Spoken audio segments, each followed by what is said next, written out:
I want to introduce is the Boston shaker. So on my hand, it is very common one, and with the original color. Let's see part by part. And the upper part is 500 milliliters, and we could see the surface is mirror polish,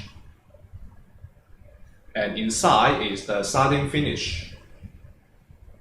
It is the same but different capacity.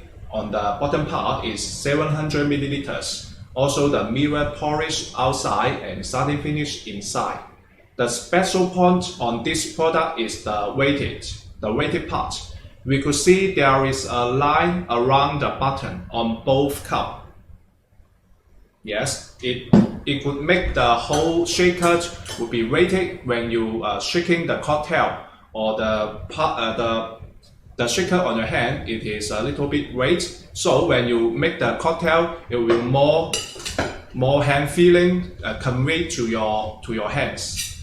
So this is the first one I introduced, and also it could customize different colors like the gold, black or rose gold, and also the capacity we could customize for you.